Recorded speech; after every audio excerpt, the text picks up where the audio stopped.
하박국서. 하박국은 남유다 왕국의 마지막 시기를 살던 선지자로서 이때는 불의와 우상숭배가 가득한 시대였습니다. 그는 바벨론의 위협이 점점 커져가는 것을 보았는데 그건 누구에게도 기쁜 소식이 아니었죠. 그러나 다른 선지자들과 달리 하박국은 이스라엘을 질책하지 않고 심지어 백성들에게 하나님을 대언하지도 않는데요. 오히려 그의 목소리는 개인적으로 하나님만을 향해 있습니다. 그리고 이 책은 하박국 개인의 갈등을 다룹니다. 세상이 악과 비극으로 가득할지라도 하나님은 여전히 선하시다는 것을 믿기 위한 그의 내면의 여정인 셈이죠. 그래서 하박국서의 표현은 사실 애통의 시로서 시편에 나오는 애가들과도 매우 비슷한데요. 시인은 하나님께 불만을 제기하면서 하나님께서 이 세상에 만연한 고통과 불의에 주목하시고 무언가 해주시기를 간구합니다. 사실 이와 같은 애가의 특징을 아는 것이 이 짧은 책의 구성과 메시지를 이해하는 핵심입니다. 1장과 2장은 하박국과 하나님 사이에 서로 주고받는 논쟁으로 이루어져 있는데요. 선지자가 두 가지 불만을 제기하고 하나님은 이에 대해 두 개의 답변을 주십니다. 그의 첫 번째 불만은 이스라엘에서의 삶이 끔찍해졌다는 것입니다. 토라를 등한시하여 폭력과 불의가 만연하지만 이스라엘의 부패한 지도자들은 이것을 용인하고 있습니다. 그래서 하박국은 하나님께 무언가 해주시라고 부르짖으며 요청하지만 아무런 변화도 없어 보이죠. 그런데 그때 갑자기 하나님께서 대답하십니다. 하나님은 자신의 백성 이스라엘이 부패했음을 잘 알고 계신다고 하시며 바벨론 군대를 일으켜 이스라엘을 공의로 심판하실 것이라고 말씀하시는데요. 미가서나 이사야서의 내용과 매우 비슷하게 하나님은 이스라엘의 불의와 악함으로 인해 이 참혹한 제국이 그들을 삼키게 하겠다고 하십니다. 그러나 하박국은 이 답변에 동의할 수 없습니다. 그래서 두 번째 불만사항을 제기하죠.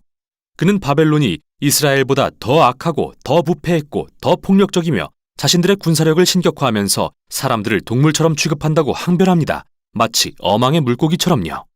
그들은 자신의 제국을 구축하기 위해 다른 나라와 민족들을 삼키는 자들이라고 말이죠. 그래서 하박국은 어떻게 거룩하고 선하신 하나님께서 그렇게 부패한 나라를 역사 가운데 그분의 도구로 쓰실 수 있냐며 설명을 요구합니다. 실제로 그는 자신을 성루에 서서 하나님의 대답을 기다리는 파수꾼으로 묘사하는데요. 대답이 임합니다. 하나님은 하박국에게 판과 끈을 가져와 그가 보고 듣는 것을 기록하라고 하시죠. 이것은 미래에 정해진 때에 관한 묵시로서 비록 더딜지라도 지체되지 않고 반드시 이루어질 것입니다.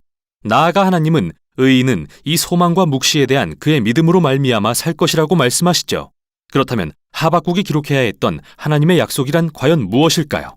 그건 하나님께서 바벨론을 멸망시키실 거라는 것입니다. 하나님은 민족들의 폭력과 압제가 끝이 없는 복수의 악순환을 만들었으며 그분은 이 악순환을 이용해 나라들이 흥하고 망하게 하신다고 말씀하시죠.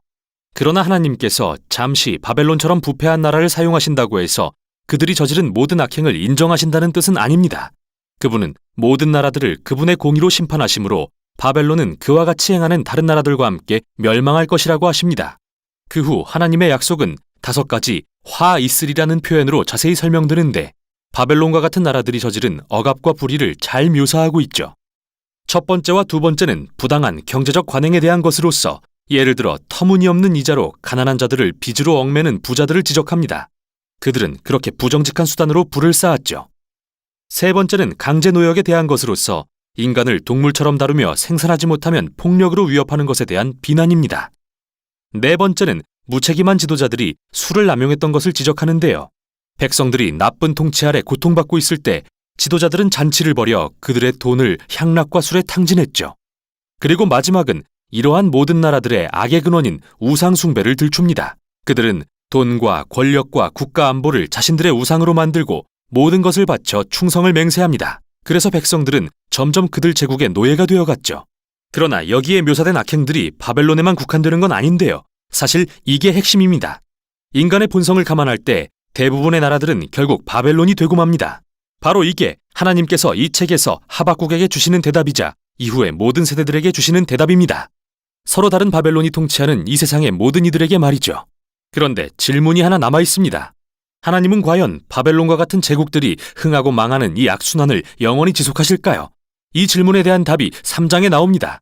우리에게 하박국의 기도라고 알려진 내용이죠. 하박국은 먼저 하나님께 현재의 주의 일을 나타내어 달라고 애원합니다. 과거에 그러셨듯이 부패한 나라들을 멸망시켜 주시라고요. 그리고 나서 오래된 고대의 시가 등장하는데요. 먼저 능력과 위엄의 하나님이 등장하십니다.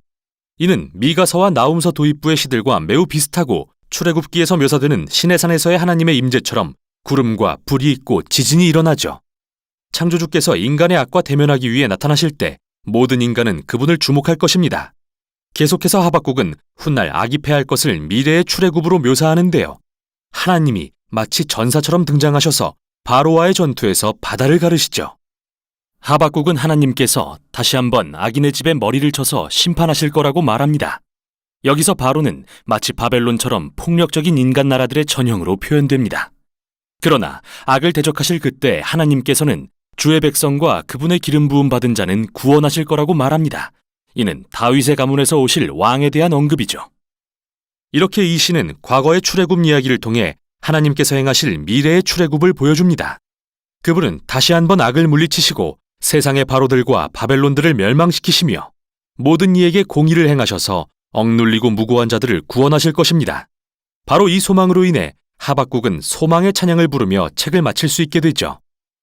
이 세상이 식량 부족이나 가뭄, 전쟁 등 어떤 일로든 무너질지라도 그는 하나님의 언약의 약속을 믿고 기뻐할 거라고 고백합니다. 이렇게 하박국은 이 책의 끝에서 믿음으로 말미암아 사는 의인의 빛나는 예를 보여주고 있죠. 하박국은 이 세상과 우리의 삶이 얼마나 어둡고 혼란스러울 수 있는지 깨달았기에 우리를 믿음의 여정으로 초대하고 있습니다. 하나님은 우리보다도 더 이 세상을 사랑하시며 언젠가 세상의 악을 다루실 거라는 믿음 말이죠. 이것이 바로 하박국서가 전하는 내용입니다.